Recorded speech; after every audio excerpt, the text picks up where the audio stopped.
Ito. Nakit mo pa niya.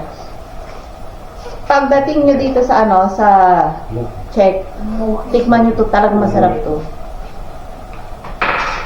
Kung mga OFW ko yung ganitong inumin, yung masarap. Easy how that is.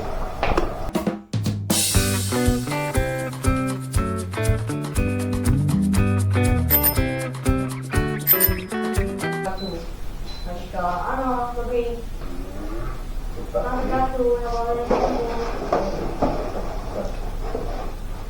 How much your money now? Can you borrow me 500 Jake? oh, nigger. Oh, you know me, I will return. When you return 10,000.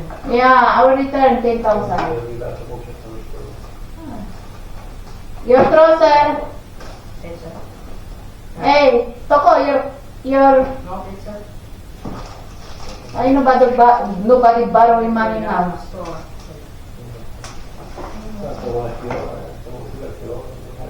There's your watch for you.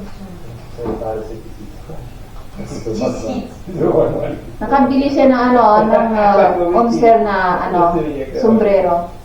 Maganda to. Kasi kalbo siya eh, kaya kailangan niya ng sombrero parati. Tambang ang sombrero niya dyan. Ayan. Hey, Taka! Take it. You take home this one? Hey, so, take this one in school.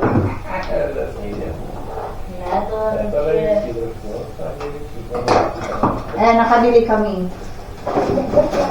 It's on sale bed. Ito. Wala. Ayan.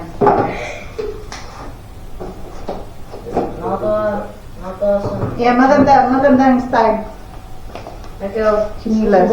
Put to your bag so that it's not your Give me that wallet if you don't No, I need it. $500 in there. I will slap you soon. Which one? Yeah, that's no. cheap. Smagito. No, since Kaya nakabili rin siya ng pantalon. Ayan. Sombrero yung anak ko. Ay, asawa ko. Градиация. Namimili na siya na ngayon. Eri se nainstaloval na Steamu. Then go położyć na pobranice. Na Steamu se nainstaloval takový aim-trainer. Jo, teda máš míření. Jo. Aimlabs se zdarma na Steamu. Dami namin na pamili. No, pupapili. Ayan. Tinapay. Kakain ako ng rice ngayon.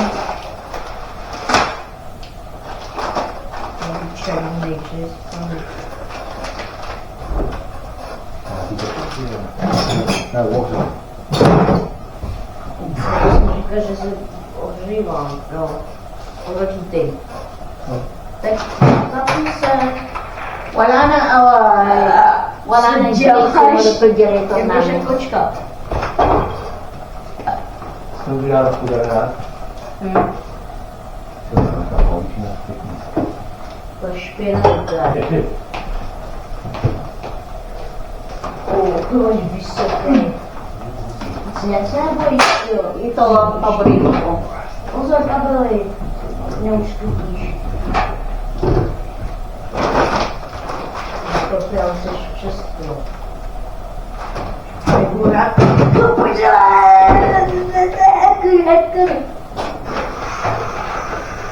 Ano sa ba't mo siya sponge? Mamaya na ako magayos kasi ano eh. Naman na mga ganitong plastic ko. Ginagawa ko lang basura minsan. Gosh. Eh kasi ano eh. Ang dami-dami na minsan. Nakakalimutan namin kasi ano eh. Dahil kapag ano. Kaya buibilo ulit kami ng bago.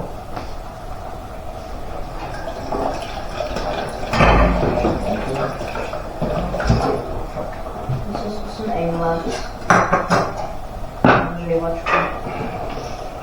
Ay, yung adobo ko. Binigyan ko ba naman ng adobo yung anak ko kanina eh. Ano? Ayaw niya kainin. Kaya ako lang kumain. Kaya nga, pero para ano. Ayan. series.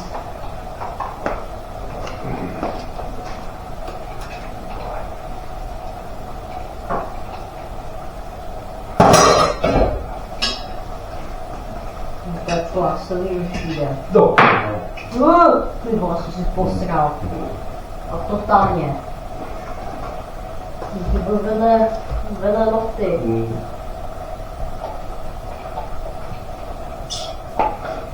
Spojrzę, że to spadnę. No, pum. Ježiš, teď to si Nie, to nie się stanie. Nakakaupen na shit to je strašný. Ito, Na shit mo úplně.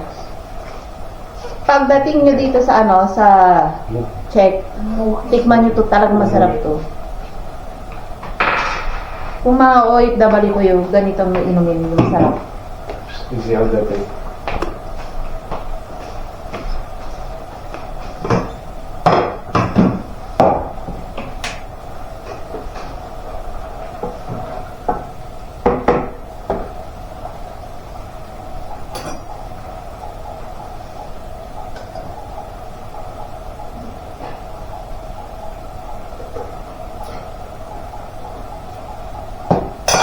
Masarap.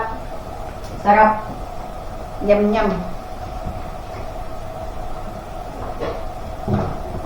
Kailangan ko pa ng medyo asin.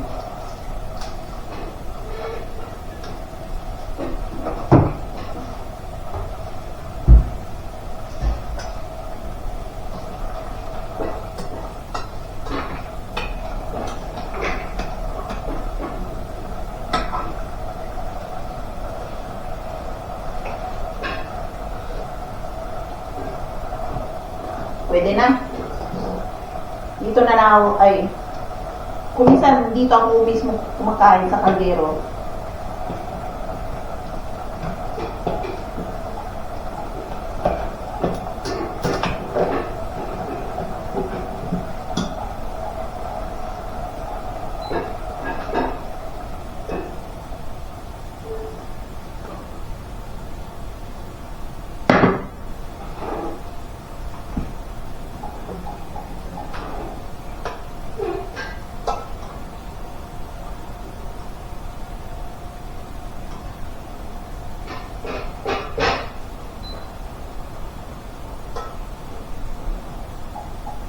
Yan, kain na muna tayo. Narado. Gutom na ako eh. Yan, yung pagkain ko. Dahil basura. Kailangan namin ano. Ano ba yun?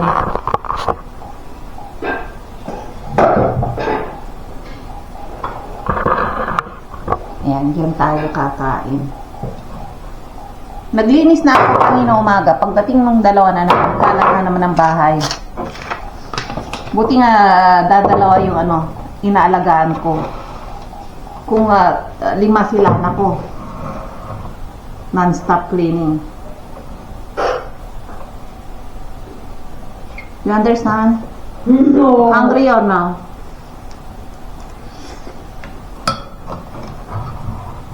Ayaw rin lang kumain ng adobo. Hindi nila type. Sushi.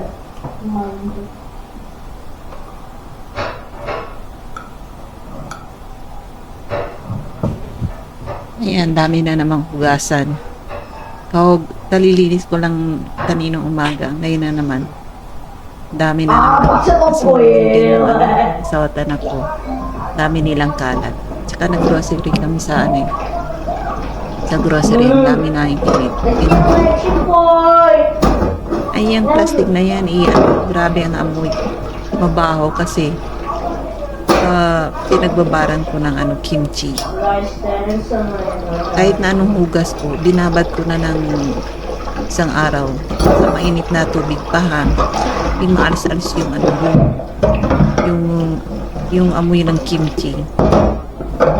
Talaga kapag ginamit mo ay plastic, hindi mawala-wala kahit na 2 o 3 buwan, nandiyan pa rin amoy ng kimchi dito. kailangan ano, gamitin sa pagkikimili. Yung ano, yung mga hindi plastic, ano ba yung tawag doon? Yung garapon. Yun ang maganda na gamitin. Kasi pagkahugas mo, ibabad mo sa mainit na tubig. Mawawala na agad. Hindi kagaya ng plastic. Nandiyan pa rin ang ang buong bato na may kimchi dahil lang dyan sa plastic na yun. Wala na akong kimchi. Gusto ko nga gumawa ulit, kaso nga lang nag-aalangan ako. Kasi ako lang naman ang kumakain. Ayaw nila. Yan. Tapos na akong maghugas. Busog na busog ako dyan sa ano yung nakain kong kanin at saka ano, yung adobong manok. Masarap. Kaso nga lang yung anak ko, tasawa ko, ayaw nilang kainin yung adobo kong manok. Kaya mapili sila magama sa ano yung pagkain. Kaya kanina nagluto ako ng ano sa kanina, carbonara spaghetti. Ako naman rice at adobong manok. Para sa atin special na yung ano adobong manok. Oh, samantalang sa kanila inaayawan nila. Ayan, ang gusto-gusto nila. Kaya ako bibili ng pasta parati, spaghetti, or mac and cheese. Yun ang gusto-gusto nila. Or di kayo mga mashed potato. Yun ang mga paborito nila. Mga European talaga. Yan. Kaya kung namamalingki ako or nagro-grocery ako, alam ko na kung anong bibilhin ko. Ang binibili kong rice, kaya tagi 1 kilo, konti-konti. Para sa akin lang yan. Kasi halos hindi sila kumakain ng rice sa bahay. Ako lang. Paminsan-minsan lang kapag mga 1 linggo, 1 beses, or 2 linggo, 1 beses silang kumain ng rice. Puro patatas ang kinakain nila at pasta. Ayan. Sila nabubuhay. Para sa kanila, patatas is life, pasta is life. Ganyan. Mantalang sa atin, nakakatikim lang tayo minsan o nagluluto pa minsan-minsan ng spaghetti or carbonara. Kung may birthdayhan lang, Christmas, ayun. Birthday, ganyan. Or di kayo mga bisita, binyag, ayan, maghanda ng mga ganyang klaseng pagkain. Mga espesyal lang sa atin yan. Pero dito sa kanila, inaaraw-araw ba naman nila? Parang local food lang sa kanila ang mga ganyan. Yan, tapos na rin maghugas. Maghugas. Buti nga yung nila, tubig. May heater. Mainit. Masarap maghugas sa mga ganyan. Kaso nga lang, pag tapos maghugas ko, mayroon pa. Wala na yung space dito. Kaya bibili ako ng hand lotion. May ginagamit akong hand lotion. Ganda. Tapos mo maghugas, maglagay ka ng hand lotion para hindi kumulubot yung mga daliri mo. Ayan. Tapos na. Yan ang hugasan. Kaya dyan, hindi ako mapakali pag may mahugasan ako parati. Parang ang daming kalat parati. Kaya kailangan kong linisin agad-agad. Basura. Yan, sa refrigerator naman, naoblema ko. Ang daming laman, wala nang space. Ayan. Kasi kapag asawa ko bumili yan, namamakyaw yan. Hindi niya ako tinatanong kung may space pa yung refrigerator o wala na. Basta bilihin niya kasi sabi niya mura. Ayun, bibili niya lahat. Pakyawan ang gusto niya para mura. Buti nga nakabili ako ng chinelas ng sa anak ko. Mura yung mga ganyang branded na chinelas. Nag-sale, halos 50% discount. 400 something. Naging 200 something na lang ang presyo. Kaya murang-mura. Mga branded na mga yan, hindi yan fake na branded. Hindi hinuhuli yung mga fake branded dito sa shopping mall. Eh alam niyo naman dito sa Pilipinas, night market, day market, walang turo-turo, wala rin. Yung ano lang, lahat ng mga pagkain mabibili mo sa supermarket. Wala yung mga ano, yung papalingki-palingki. Wala rito yun. Kaya lahat ng mga ano ba yun? Binibinta nila na pag sinabi Adidas, totally branded yan. Noon daw may kwento rito, sabi ng asawa ko. May isang Vietnamese nagbibinta ng ng Adidas. Nahuli raw, kaya sabi niya Amoy kimchi dito. hinuli ng Grabe pulis. ang amoy. Tapos may joke pa sila sabi nila, di ba yung Adidas may 3 guhit. More guhit daw, more Adidas daw. More tignan ba yung guhit ng Adidas, yung 3 guhit, di ba? Parang tama yun. More guhit daw, more Adidas. Yun ang mga kwento ng mga joke ng mga ng mga check sa mga Vietnamese. More guhit, more Adidas. Ay, nako. Yan. Nabili rin kami ng gatas para sa asawa ko. Alam niyo mga asawa ko,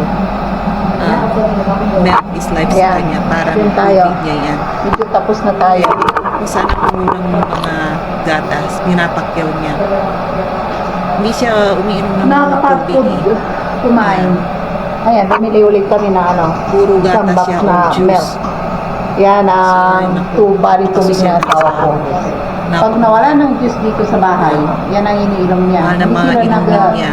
umiinom ng pure Yung tala water sa dito. akin. Paminsan-minsan lang. Hindi ko talaga Talagang matig yung gatas sa walang-wala na talaga. Yun ang gusto iniinom ko nila. tubig lang. Pure water. Yung sa dito. Masarap Yan kayo na ng tubig. tubig. Yan ang iniinom. Pero yan ang iniinom ko dito. Malinis yan.